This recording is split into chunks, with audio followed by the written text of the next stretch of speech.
नमस्ते बच्चों। 10वीं कक्षा द्वितीय भाषा हिंदी पाठ 7 भक्ति पद में आपका स्वागत है। इस वीडियो से इस पाठ को हम समाप्त करते हैं। तो पहले वीडियो में आप भाग 1 में आप रैदास की चौपाइयां देखे थे भक्ति पद का। अभी मीरा के पद देखेंगे।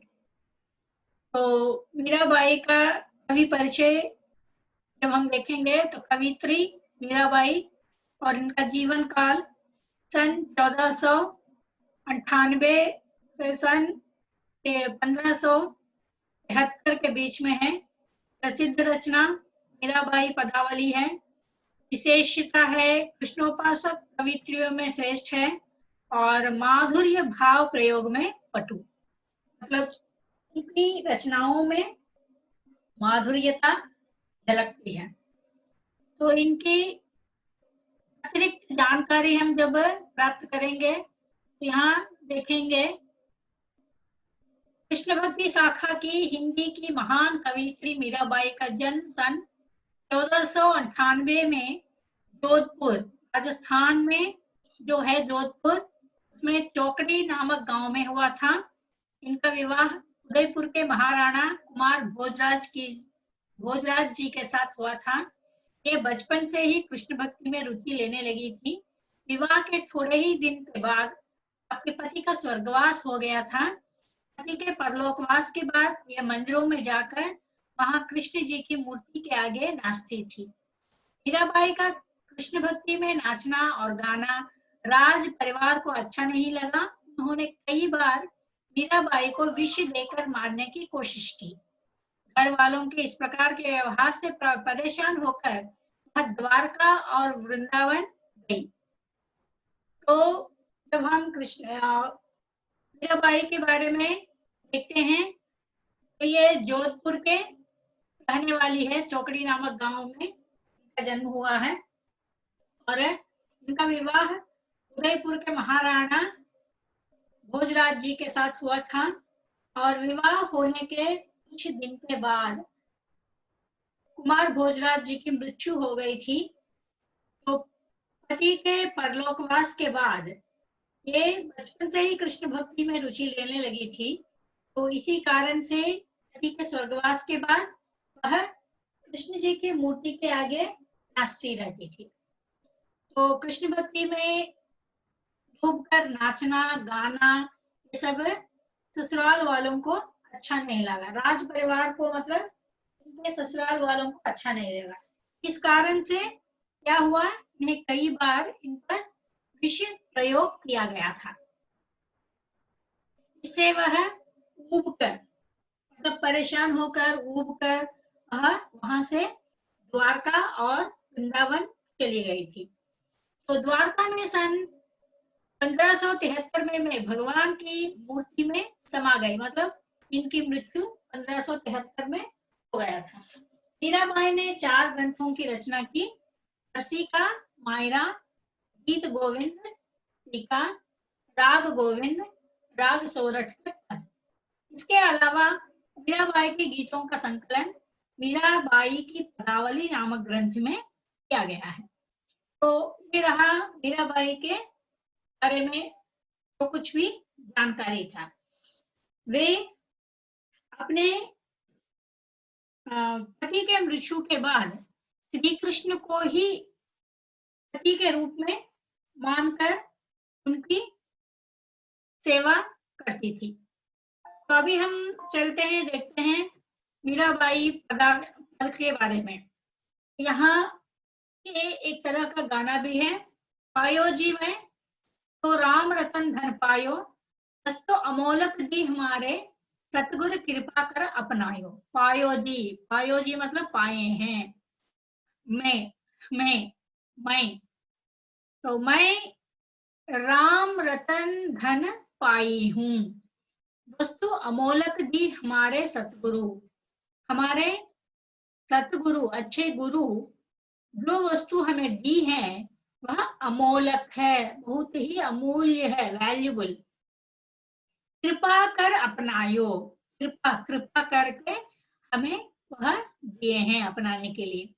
जन्म जन्म की पूंजी पाई, पूंजी मतलब धन, मूलधन, जन्म जन्म की पूंजी पाई। तो बहुत जन्मों से जो पुण्य इकट्ठा किए हैं उस पुण्य के कारण इस तरह का मूलधन, मूलधन मतलब राम रूपी रतन, भगवान रूपी रतन मुझे मिला है। जग में सभी खवायो, इस संसार में जो कुछ भी मुझे पाने का हक था ये सब मैं खो दी, मतलब कुछ पाने के लिए कुछ खोना पड़ता है। यहाँ पर भगवान को पाने के लिए मीराबाई ने अपना पारिवारिक जीवन को खोया है। खर्च न खूटे चोर न लूटे, खर्च जब हम उसे खर्च करना चाहते हैं तो हम खर्च नहीं कर पाएंगे। चोर न लूटे, जो चोर होता है अगर इसे लूटना भी चाहता है लूट नहीं सकता है। दिन दिन बढ़त सवायो, वह दिन दिन वैसा बढ़ते जाता है। सत्य की नाव खेवटिया सतगुरु, भव सागर तर आयो। सत्य की नाव खेवटिया, अच्छे नाव की जो खेवटिया है, खेवटिया मतलब जैसे हम बोलते हैं जो कि नाव को चलाता है, नाव को चलाने वालों को खेवटिया कहते हैं। उस तरह ये जो सत्य की नाव है, सच्चाई की जो नाव है, इसे चलाने वाला कौन है? सतगुरु, अच्छा गुरु। भवसागर तर आयो, तो अच्छे गुरु के कारण मतलब भगवान के कारण मैं इस संसार रूपी सागर को पार कर पा रही हूँ। मीरा के प्रभु गिरिधर नागर हरक हरक जस गायो। मीरा के प्रभु गिरिधर मतलब श्री कृष्ण क्या है? वे हरक हरक हर्ष हर्ष के साथ यश गाते हैं। उनका यश गाना हमारे लिए बहुत ही अच्छा है। तो पायो जी हम राम रतन धन पायो, वस्तु अमोलक दीरे मारे सतगुरु कृपा कर अपनायो। जन्म जन्म की पूंजी पाई जग में सभी खवायो। खर्च न करे चोर न लूटे, दिन ब दिन बढ़त सवायो। सत की नाव केवटिया सतगुरु भवसागर तर आयो। मीरा के प्रभु गिरिधर नागर हरक हरक जस गायो। तो इस तरह हम मीरा के पद को देख सकते हैं। तो इस पद में भी वे श्री कृष्ण के गान ही किए थे। श्री कृष्ण के प्रति जो प्यार वे व्यक्त किए हैं, जो भक्ति वे व्यक्त किए हैं, उसे खर्च करने पर भी खर्च नहीं होगा। अगर कोई चोर आकर लूटना चाहेगा तो भी वह लूटा नहीं जाएगा। और ऐसी भक्ति दिन दिन बढ़ती ही जाती है, घटेगी नहीं। उसी तरह जो मीरा के प्रभु हैं श्री कृष्ण जी, वे सत्य की नाव को चलाते हैं। वे ही सतगुरु बनकर इस भवसागर को हमसे तैरवाते हैं। इस तरह वे ऐसी कठिनाइयों में हमारा हाथ बांटने के कारण उनका जो यश है वह हम गाते चलेंगे। इस तरह मीरा जी अपनी भक्ति भावना को प्रकट करती है। तो अभी हम देखते हैं शब्दार्थ।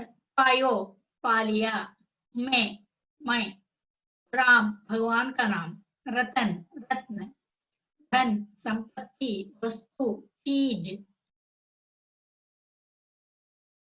अमोलक अमूल्य हमारे, सतगुरु अच्छे गुरु, कृपा कृपा, जन्म जन्म, पूंजी संचित धन या मूलधन, जग दुनिया संसार, खवायो खोना, खर्च खर्च करना, छूटे कम हो जाना, चोर तस्कर, लूटे लूटना, दिन दिवस, सवायो सवा, सत्य सच या सत्य, नाव नौका, केवटिया नाविक या मल्लाह, भव सागर तरना संसार रूपी सागर को पार करना, प्रभु भगवान या ईश्वर, गिरिधर कृष्ण, नागर चतुर, हरक हर्ष या खुशी, यस यस।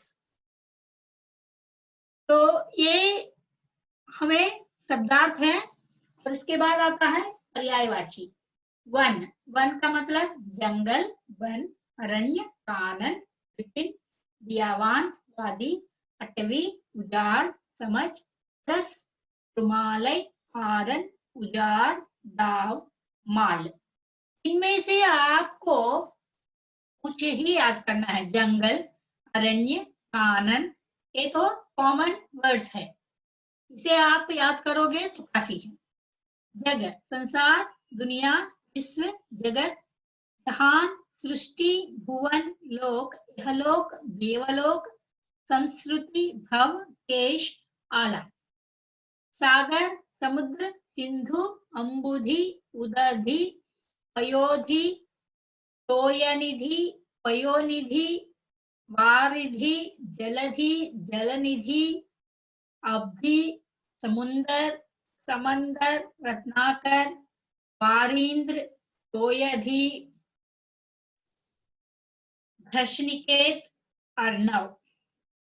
इसमें आपको समुद्र, सिंधु, अंबुधि ये काफी है, जलधि, समुंदर ये काफी है, या रत्नाकर अगर आपको याद रहेगा तो। गिरिधर कृष्ण, श्याम, कन्हैया, किशन, नंदलाल, केशव, गोपाल, द्वारकाधीश, बनवारी, ब्रज बिहारी, माधव, मुरारी, वनमाली, अच्युत, दामोदर, हरि, वासुदेव, कमलनयन, कुंज बिहारी, गोविंद, घनश्याम, द्वारकाधीश, नंदकिशोर, मोहन, वंशीधर, नंदकुमार, मुरलीधर, मुकुंद, सोमेश। कृष्ण के बारे में तो आपको जो भी आप चाहते हो उसे आप लिख सकते हो। तो बाद में आपको आता है पत्नी सही। यहाँ पर चा दा में अम की मात्रा, दम ना, कदमना, कदमना करेक्ट नहीं है, चंदन। सा बी नहीं, बड़ी महाप्राणाक्षर भी, सभी। और उसी तरह है बस्ती, बस्ती नहीं भक्ति। तो यहाँ पर आते हैं उपसर्ग वन, सॉरी तत्सम, वन वन, रतन रत्न, कृपा कृपा। कभी लिंग बदलना, गुरु गुरुवाइन, भगवान भगवती, ये सब पुल्लिंग है और इधर के सब स्त्रीलिंग है। भक्त भक्तिन, स्वामी स्वामिनी।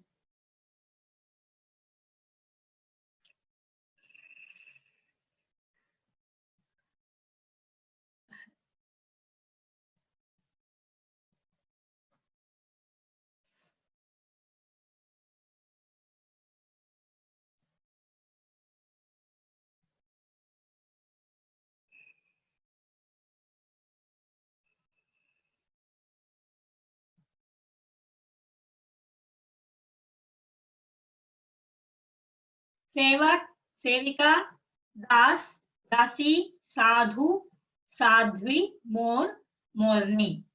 ये लिंग बदलना है, स्त्रीलिंग और पुल्लिंग। इसके बाद आता है वचन बदलना, गुरु गुरु, शैली शैलियां, चौपाई चौपाइयां, मात्रा मात्राएं, ग्रंथ ग्रंथ, मोर मोर, पंक्ति पंक्ति, रत्न रत्न, पद पद, संत संत, मोती मोती, उपासना उपासनाएं, नाम नामें, माला मालाएं। फिर रहा एक वचन और बहुवचन। इसके बाद आता है उपसर्ग और प्रच्छ। गिरिधर गिरि, निराडंबर निर, अमोलक आ, भवसागर भव, सद्गुरु सत्य।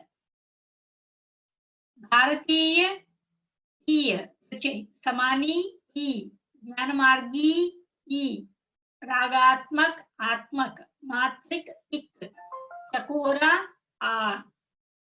तो ये रहा आपका उपसर्ग और प्रत्यय। उसके बाद है समास, भगवत स्मरण, भगवत का स्मरण तत्पुरुष, भगवत भक्ति, भगवत की भक्ति तत्पुरुष समास, कृष्णोपास, कृष्ण के उपासक तत्पुरुष समास, भव सागर, भव रूपी सागर कर्मधारय, अमोलक, अमोल है जो कर्मधारय,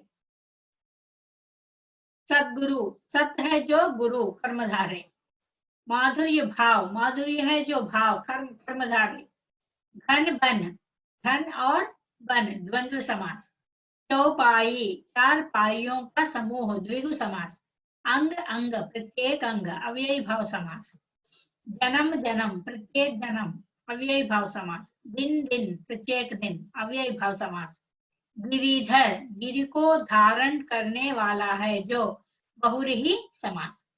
यहाँ से समास भी समाप्त होता है। इसके बाद आप देखिए प्रश्नोत्तर। पिछले वीडियो में आपको 3 प्रश्नोत्तर दिए गए थे, अभी ये चौथा है। श्री कृष्ण के प्रति मीरा की भक्ति कैसी है? मीरा कृष्णोपासक कवित्रियों में श्रेष्ठ है। मीरा की भक्ति माधुरी की है। मीरा श्री कृष्ण के प्रति पति भाव, लालित्य भाव और दास्य भाव दिखाती है। मीरा की भक्ति में समर्पण की भावना है। तो उनकी भक्ति भावना इस तरह का है, माधुर्य भक्ति भावना है, दास्य भक्ति भावना है, समर्पण की भक्ति भावना है और लालित्य भाव की है, पति भाव की है। अभी रैदास और मीरा की भक्ति में, भक्ति भावना में क्या अंतर है ये देखते हैं। तो रैदास की भक्ति भावना ज्ञान मार्गी शाखा के प्रमुख कवि हैं और भगवान निर्गुण ब्रह्मा है। इनकी भक्ति में दास्य भावना है, भगवान की तुलना अनेक उदाहरणों से करते हैं। इनकी भक्ति में सेवा भावना है। तो निर्गुण भक्ति मतलब जहाँ मनुष्य का एक, मतलब भगवान का एक आकार नहीं होता है, वह निर्गुण है। और सगुण मतलब कोई एक आकार लेना, मतलब जिसको जो भगवान पसंद है उसे मानना। जैसे अगर मीरा है तो कृष्ण को भगवान मानती है, और जैसे आप हो तो कोई शिरडी बाबा को भगवान मानते हैं, तो कोई राम को भगवान मानते हैं, तो कोई बालाजी को भगवान मानते हैं। इस तरह वे सगुण भक्ति धारा के होते हैं, मतलब किसी एक व्यक्ति का आकार देना। और यहाँ पर रैदास जी निर्गुण भक्ति धारा के कवि हैं, मतलब भगवान का एक आकार नहीं है। भगवान को मोती मानते हैं और अपने को धागा, भगवान को चंदन मानते हैं और अपने को पानी। इस तरह वे भगवान को हर चीज में देखते हैं। लेकिन सगुण भक्ति वाले भगवान को सिर्फ एक रूप में ही मानते हैं। यहाँ रैदास जी निर्गुण भक्ति धारा के कवि हैं। मीरा की भक्ति भावना देखते हैं। मीरा श्री कृष्ण उपासक शाखा की प्रमुख कवियत्री है। मीरा की भक्ति माधुर्य की है। मीरा श्री कृष्ण के प्रति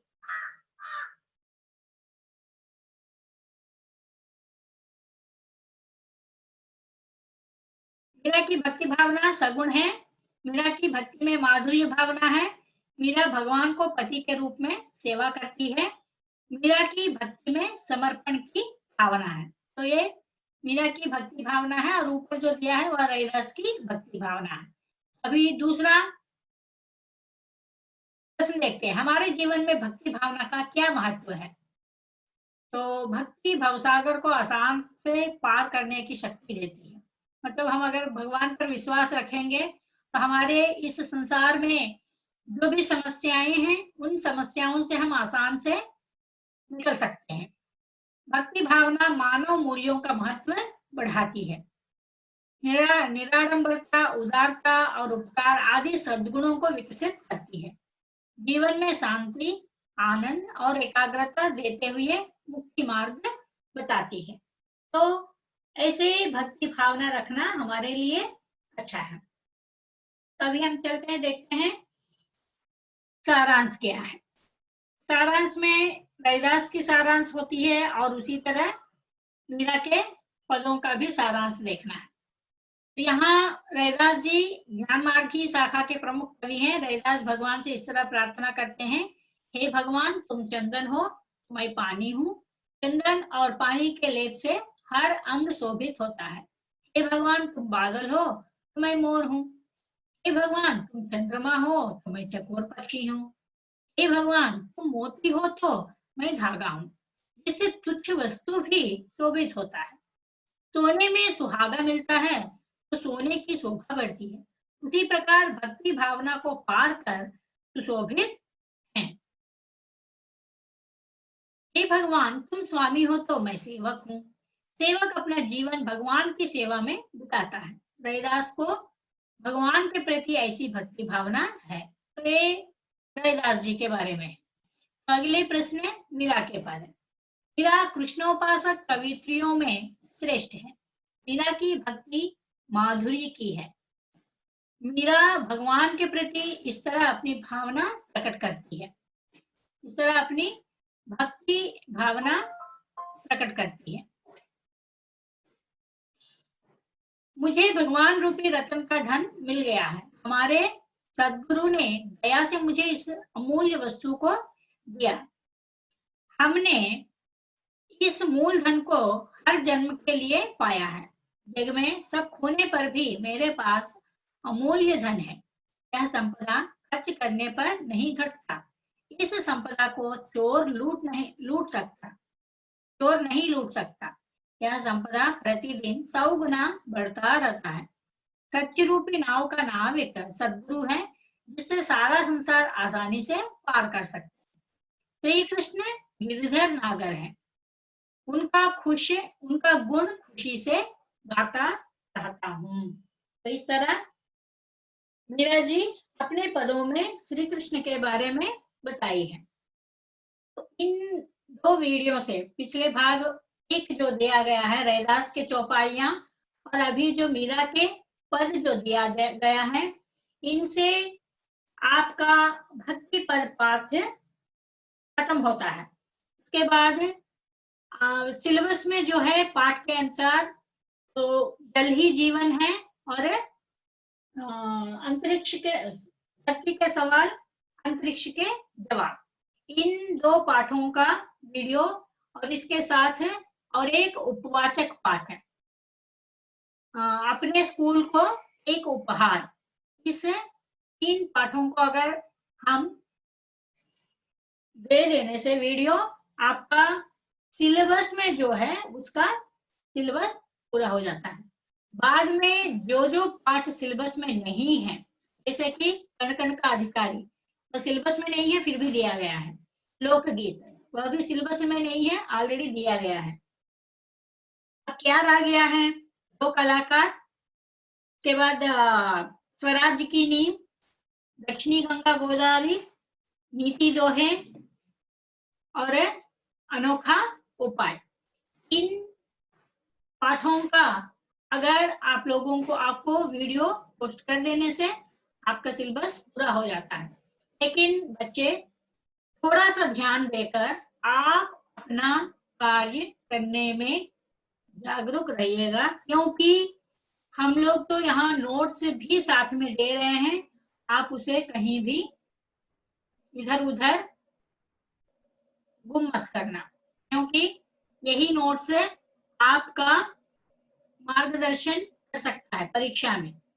और जितना हो सके आप वीडियोस को देखकर अलर्ट रहकर, वीडियोस का जो असाइनमेंट आप लोगों को दिया जा रहा है, जैसे कि ग्रामर पाठ हो या प्रश्नोत्तर का पाठ हो, अगर आप उसे एक जगह लिखते हुए आंसर्स को व्हाट्सएप पे पोस्ट करोगे तो बहुत बहुत बहुत बहुत धन्यवाद है आप लोगों को। तो यहीं पर हम पाठ समाप्त करते हैं। धन्यवाद।